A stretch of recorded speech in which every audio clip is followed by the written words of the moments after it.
Well, you know, what we've done in the past has certainly worked in terms of TIF opportunities, tax incentives.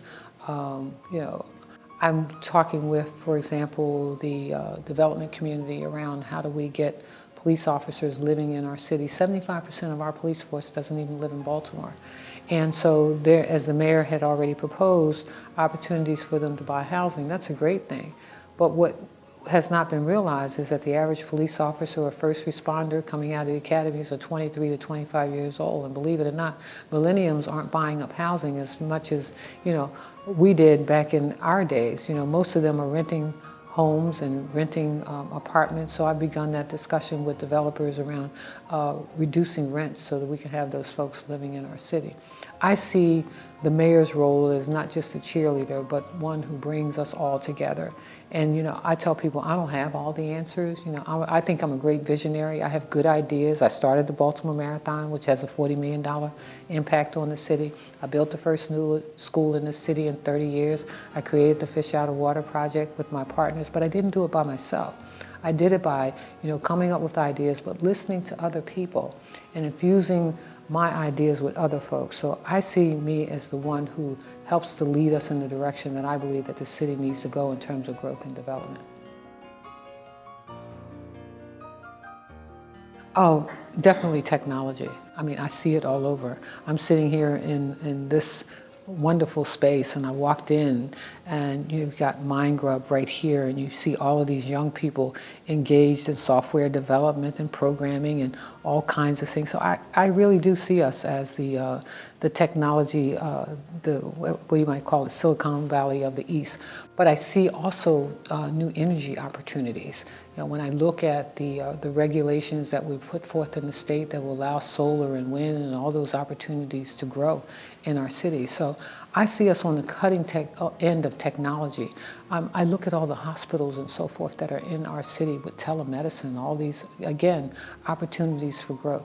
I think that, you know, there's so much that's available to Baltimore City simply because of where we're located. A port that's accessible, highways that are, you know, make it easy access to a city that has so many amenities and so many opportunities for growth. Well, it's interesting because I just had a conversation and I've been looking at some best practices of what's going on in other cities. See, I came from Philadelphia. Philadelphia has one of the best transportation systems, you know, similar to New York and what Boston has done. You know, we called it the L, which was the high-speed rail above ground, and then we had the subway, and then we have centralized right into our train station, you know, regional trains that can go in and out of almost any jurisdiction. So I've begun looking at what are other cities doing, and what can we do in light of the fact that we lost $900 million in funding for the light rail. Well, there is another fast train, which is probably about 1/3 the cost of what the Red Line would have cost us. And I've been exploring that, you know, above ground rail, and how we can still create a rail system in the city that can reach out to other jurisdictions. So I'm really looking at that. I think that that's part of the answer. I like the idea of a rapid bus system. It certainly doesn't provide all the answers for transportation. I'm a big believer in bike trails. What I did, bike lanes.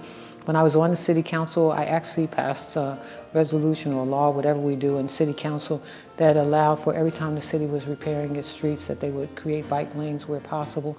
But I've been to Washington, D.C. to see how great they've done in terms of creating, you know, bike lanes that, I mean, I've seen fathers riding children on the backs of their bikes to school and parents, you know, going to work on, you know, on bikes. So we've got a long way to go in terms of creating a bike, you know, bike lanes throughout our city that make it easy for people to travel on bikes. But at the same time, you know, again, I think the rapid bus system, when we get through tweaking it, we'll create some type of asset for the city.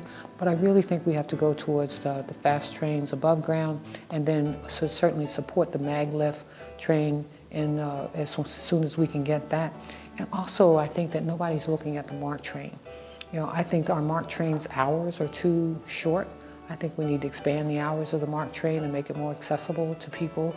You know, it's interesting, one time I was in DC, it was late at night, and I said, you know what, I can just catch a train and go back to Baltimore. Not so. You can't, because it stops too early. And so I think that expanding the hours on that will be helpful to us as well.